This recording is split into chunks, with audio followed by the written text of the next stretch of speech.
안녕하십니까. 월간조선 박희석입니다. 오늘 역시 이준석 씨에 대해서 얘기를 한번 해보겠습니다.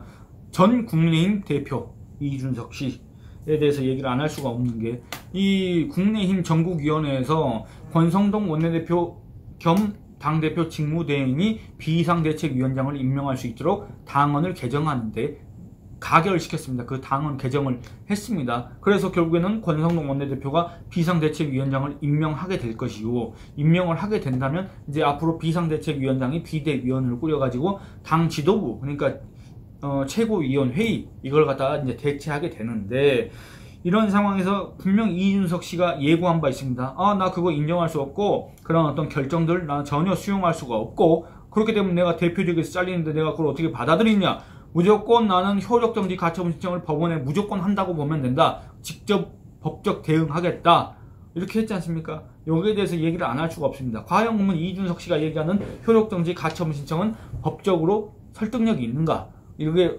법원이 이걸 갖다 수용할 수 있는가, 여기에 대해서 얘기를 안 할 수가 없다, 그겁니다.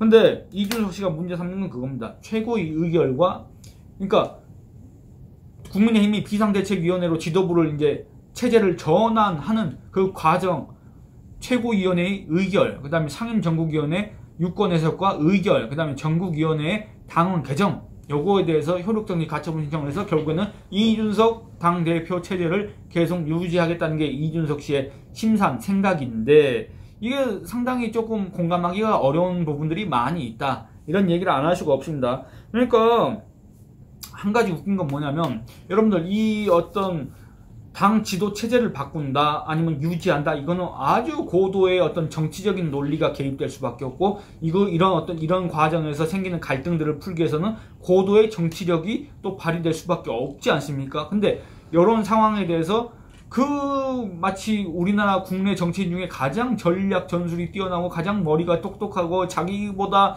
이 정치 판세를 잘 읽는 사람은 김종인 씨 말고는 아무도 없다는 듯이 자처했던 이준석, 그 다음에 무슨 마이너스 삼성 중진, 정치 경력 11년은 자랑하는 마삼중 이준석 씨가 결국에 꺼낸 거는 법적 대응, 운운하는 거, 요것밖에 없다, 그겁니다. 여러분들, 이준석 씨를 비판했던, 이준석 씨를 반대했던 사람들도 마찬가지고, 이준석 씨를 지지했던 사람들, 여러분들, 이게 결국에는 이준석 씨의 실체, 실력, 이겁니다.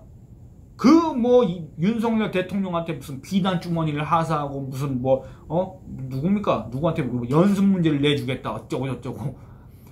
자기가 무슨 제갈량입니까? 뭡니까? 자기가 뭔데 비단 주머니. 아니, 그렇게 지략이 뛰어나고, 그렇게 똑똑하고, 그렇게 세상 만사를 갖다가 다 꿰뚫어보는 통찰력을 갖고 있는 이준석 씨가 결국에 내는 게 법적 대응입니까? 이거 하나 풀 정치력 없습니까? 이거 하나 풀 전략 없습니까? 결국에는 그냥 변호사한테 맡겨가지고 법적 대응, 가처분 신청하는 겁니까? 이게 얼마나 우습습니까? 그렇지 않습니까? 결국에는 이런 얘기만 하고 있다, 그겁니다. 근데 이것도 얼마나 설득력이 별로 없다, 지금 이 얘기를 하고자 한다는 겁니다. 그러니까 간단하게 말씀드리겠습니다. 이게 제가 기사로 이미 쓴 내용인데, 이준석 씨가 문제 삼은 국민의힘 최고위원회의가 2일날 있었습니다. 이 국민의힘 최고위원회의에서 지금 우리 국민의힘 상황은 정상이 아니다, 정상이 아니고 최고위원회의는 기능을 상실했기 때문에 비대위 체제로 전환해야 된다, 요걸 갖다가 의결을 했습니다. 의결을 하는데 참여한 사람이 누구냐? 권성동 당대표 직무대행 겸 원내대표, 당연직 최고위원입니다. 그 다음에 성일종 정책위 의장, 당연직입니다. 그리고 또 참여한 사람이 누구냐? 윤영석, 배현진 의원입니다. 이 두 사람도 최고위원이지 않습니까? 선출직 최고위원. 그래서 결국엔 이 4명이서 최고위원회에 참석해가지고 비대위 체제로의 전환을 갖다가 의결을 했습니다.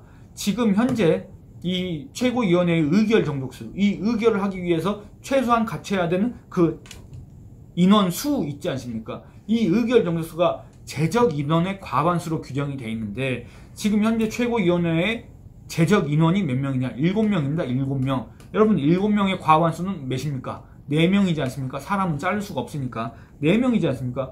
권성동, 성일종, 윤영석, 배현진 4명이 참석해서 이걸 의결했습니다. 여러분들, 법적으로 문제 있습니까? 절차적 하자 있습니까?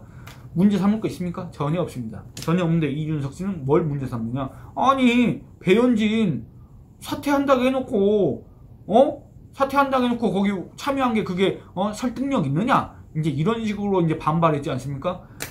사퇴한다고 공개적으로 의사를 밝혔지만은 사직서는 아직 제출하지 않았습니다. 그럼 여러분, 이 사람이 이 최고위원으로서의 어떤 법적 권한, 의결권을 갖고 있습니까? 없습니까? 갖고 있습니다.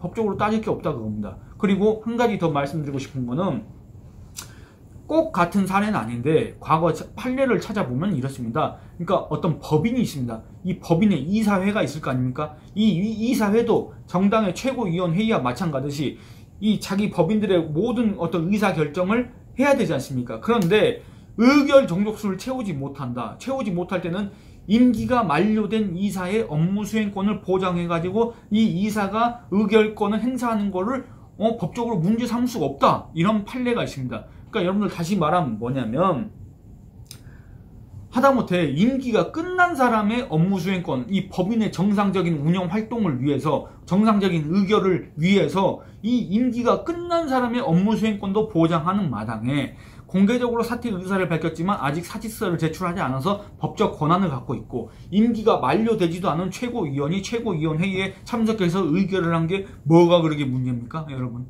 뭐가 그렇게 문제입니까? 그렇지 않습니까?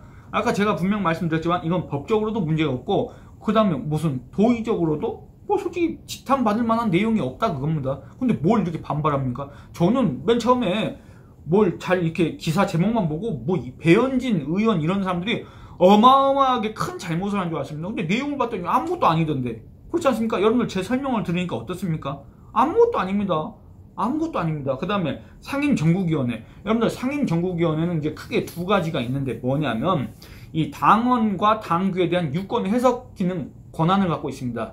여기서 뭐라고 판단했습니까? 상임정국위원회에서 지금 비상 상황이다. 그래서 비대위 체제로 전환하는 게 맞다. 그리고 비대위 체제로 전환하게 된다면 비대위가 구성되는 거기 때문에 비대위가 당 지도부를 대신하는 거고, 이 당 지도부를 대신하는 거기 때문에 당 대표 이준석 씨와 그 최고위원들의 기능은 상실된 거다. 이건 해산이다. 자동적으로 이준석 지도부는 해산된 거기 때문에 자동적으로 이준석 씨 역시 당 대표에게서 물러나는 거다. 해임되는 거다. 6개월이 지난 다음에 이준석 씨가 당 대표로 복귀할 수는 없다고 유권 해석을 내렸습니다. 여기에 대해서 이준석 씨도 당연히 또 반발할 수밖에 없지 않습니까? 요걸 갖다가 이제 확정 짓고 전국위원회에서 그러면 지금 비상상황이고 비대위 체제로 전환해야 되니까 권성동 당대표 직무대행이 비상대책위원장을 임명할 수 있도록 당헌을 개정한다. 그걸 의결하자. 그래서 전국위원회가 9일날 이제 열렸는데 의결했습니다. 가결했습니다. 당헌 개정했습니다. 그게 뭐냐면 국내인 당헌상 비상대책위원장은 당대표 또는 당대표 권한대행이 임명을 할 수가 있습니다. 그런데 권성동 원내대표는 뭡니까? 당대표 직무대행입니다. 왜냐? 이준석 대표가 대표직에서 물러난 게 아니라 당원 정지 6개월이란 징계를 받고 지금 이제 활동을 못하고 그 권한을 행사하지 못하는 그거를 대신해, 그 직무 활동만 대신해가지고 권성동 원내대표가 대신하고 있지 않습니까? 당대표가 공석이 아니기 때문에 직무대행이 된 거 아니겠습니까? 그런데 이 직무대행은 당헌상 비상대책위원장을 임명할 수가 없었다 그겁니다. 기존까지는. 그래서 이거를 바꾸는, 직무대행도 비상대책위원장을 임명할 수가 있다. 이런 개정을 바꿔가지고 권성동 원내대표가 비상대책위원장을 임명할 거고 그 비상대책위원장이 비대위를 꾸릴 겁니다. 여러분들 제가 설명드린 것처럼 이게 당과 당규상에 위배되는 내용이 있습니까? 전혀 없습니다. 그러니까 한마디로 다시 줄이자면 최고위원회의와 상임정국위원회와 그 다음에 전국위원회의 결정들, 해석들이 법적으로 아무 문제가 없고 당원 당규상으로도 아무런 문제가 없다 그겁니다. 근데 대체 뭘 반발하는 겁니까? 그렇지 않습니까?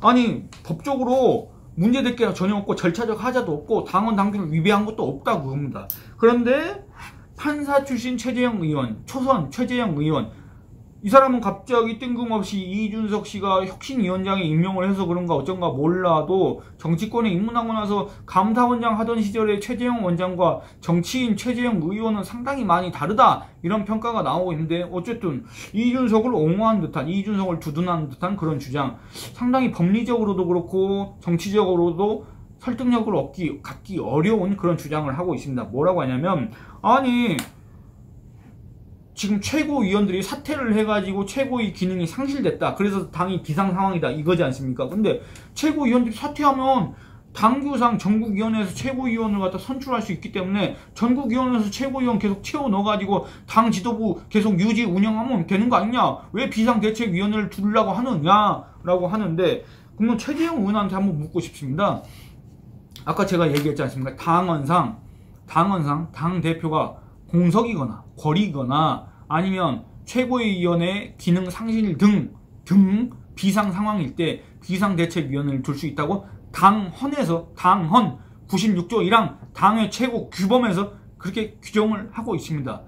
그 비상 상황은 여러 가지가 있겠지만 어쨌든 최고위원회의 기능 상실은 뭡니까? 최고위원들이 사퇴해서 그 지도부가 무너졌다, 붕괴했다, 당을 이제 당의 주요 사무를 의결할 수가 없다. 그게 비상 상황이지 않습니까? 그런데 전국 비상 상황 때는 비상대책위원회를 둬가지고 비상 상황의 원인을 해소하고 당 운영에 안정적인 여건을 마련한 다음에 해산하는 게 비대위의 역할인데, 이 비대위 필요 없고 최고위원회 계속 계속 보충해가지고 그 결혼을 계속 보충해서 그 지도부를 유지해야 된다. 이런 주장을 최재형 의원이 하고 있는 겁니다. 이게 법적으로 맞는 얘기입니까? 왜냐? 당헌에서 비상 상황일 때는 이렇게 해야 된다고 지금 규정을 하고 있는데 겨우 꺼낸 게 전국위원회 관련 당규를 들어서 최고위원 선출해서 이준석 지도부를 유지하자는 게 그게 법리적으로 가능한 해석입니까? 두 번째, 그게 한때 대선 후보를 자처했던 사람의 어떤 정무적 판단입니까? 이게 설득력 있다고 보십니까? 그렇지 않습니까? 어떻게 상위 규범인 당헌에서 비상 상황을 규정하고 있는데 그 비상 상황과 무관하게 이 지도부를 계속 유지해야 된다는 이런 얘기를 하고 있습니까? 그렇지 않습니까? 결국에는 이준석 지도부를 계속 유지하는 그 논리를 갖다가 지금 제공을 한 건데, 이 최재형 의원이 그 논리가 비논리적이다, 그 논리가 설득력이 별로 없다, 이 얘기를 제가 지금 하고 있는 겁니다. 당이 예를 들어서 당원들이 전당대회를 통해서 뽑은 최고위원들이 나 이 상태에서는 도저히 못하겠다, 최고위원직 수행을 못하겠다고 나 뛰쳐나갔는데 그게 비상상황이 아니란 얘기입니까? 그래서 그 뛰쳐나간 거를 채우겠다고 전국위원회가 원래대로라면 전당대회에서 뽑아야 되는 최고위원을 당 지도부를 갖다가 전국위원회에서 계속 보충을 하는, 그게 비상상황이 아니라는 겁니까? 당이 그 지점까지 갔다고 한다면 이건 정말로 그야말로 뜻밖의 긴급한 상황, 정말 이례적인 비상상황, 예사롭지 않은 상황이지 않습니까? 근데 이걸 갖다가 외면하는 겁니까? 이런 상황을 갖다가 경시하고 판사 출신 최재형 의원 말 그대로 비상상황에 당이 직면했는데 그런 상황을 해소할 방안은 찾지 못한 채 그냥 전국위원회에서 계속 최고위원 선출하면 돼, 이런 소리를 하고 앉아있는 겁니까? 정말 어처구니가 없습니다. 또 일각에서는 또 이런 얘기를 했습니다. 하태경 이런 사람, 하태경, 조혜진 이런 의원 이런 사람들이 이준석 씨가 그 징계의 기간이 끝나면 만료되면 다시 당대표로 복귀할 수 있도록 이거 당헌을 개정해야 된다, 이런 식으로 또 주장을 했지 않습니까? 정말 이것도 어이가 없는 얘기입니다. 당원권이 회복되는 시점에서 비대위를 해체하고 이준석 대표가 복귀해야 된다, 이런 주장을 했는데 이거 역시 설득력이 부족하고 정치적으로도 부족하고 당연 당규에도 들어맞지 않는다. 일단은 제가 쓴 내용을 읽어드리겠습니다. 일단 비상대책위원회가 설치되면 해당 기구는 당헌 제96조 6항에 따라서 그 설치의 원인이 된 비상상황이 종료된 후 소집된 전당대회에서 당대표와 최고위원이 선출될 때까지 존속한다. 다시 말하면 한마디로 비대위 체제는 이준석 씨가 징계 기간이 끝나서 돌아오는 시점에 해체될 수 있는 게 아니라 전당대회에서 당대표와 최고위원이 선출될 때까지 존속하도록 하는 게 당헌, 국민의힘 당헌 제96조 6항에 명기되어 있습니다. 그러니까 이준석이든 그 누구든 이 사람이 대표로 복귀할 수 있는 게 아니라 일단 비상대책위원회가 구성이 되고 비상대책위원회가 운영이 된다고 한다면 이게 해산할 수 있는 요건은 딱 하나입니다. 전당대회를 통해서 새로운 대표와 최고위원이 선출됐을 때 비대위가 해산할 수 있습니다. 이준석의 징계 이런 게 문제가 아니다, 그겁니다. 이게 바로 국민의힘 최고 규범인 당헌에 규정이 되어 있는 내용입니다. 그럼에도 당헌상 비대위 해산 사유가 발생하지 않았는데도 이준석 대표가 만약 이준석 씨가 당원권을 회복했다는 이유만으로 비대위를 해산하고 대표직에 복귀할 수 있도록 하자는 주장, 이거는 그야말로 궤변에 불과하다. 어디를 기준으로 해서 국민의힘 당원을 보면 이런 주장은 정말로 궤변일 수밖에 없다. 이런 얘기를 하고 싶습니다. 예, 오늘 이만 줄이겠습니다. 감사합니다.